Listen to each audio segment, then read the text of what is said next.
Welcome to Poets from the Neighborhood. I'm Victoria Clausi. I am VeerajaR. We hope you enjoy the poems we'll be reading today, poems that were written by your friends and neighbors. The first poem is titled Mindreader, written by Sandy Coomer. As a child, I thought I could read my mother's mind.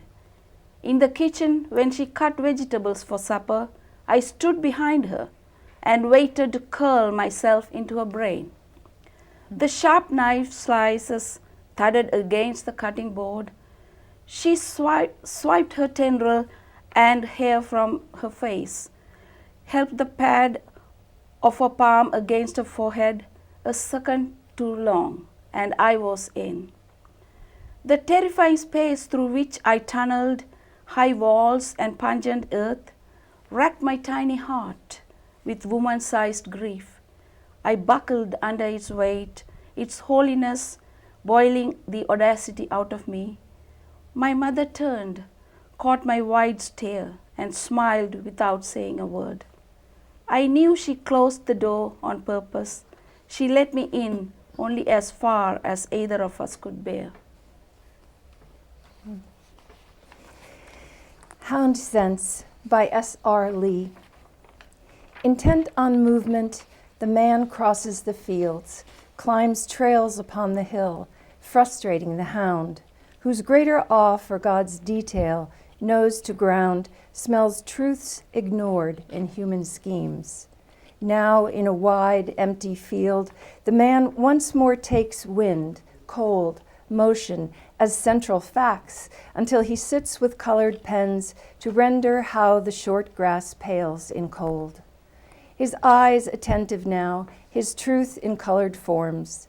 The grass is not a simple shade of beige. The undergreen extrudes, pale yellow stubble shines in foreground, rich, a darker shade of green or brown, or both quite intermingle. Pen strokes overlay, seek nuance, multifarious interplay of twig and clod, of hump or wash, minor shades, unexpected slopes, proportions, thrusts, which smooth and pale in distance as a blur. Hound waits. His truth is not on paper. Kites in Life by Michael J. Tucker. A funeral stretches across Baltimore. Cars thread through Harbor Tunnel like popcorn on a string.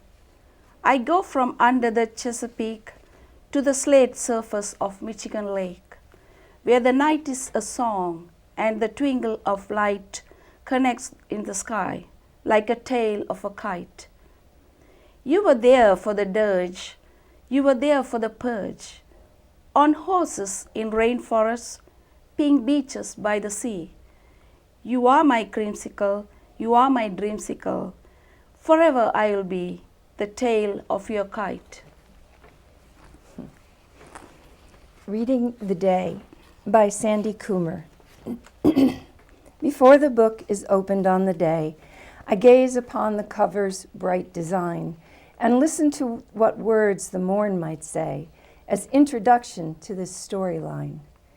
As chapter follows chapter, there is pause to rest my eyes before the rising plot can fix me in some independent clause or capture me within some deed or thought.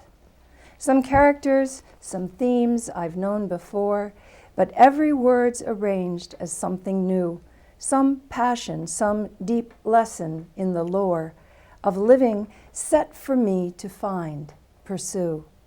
What little time to read the day, to learn its heart before the final page is turned.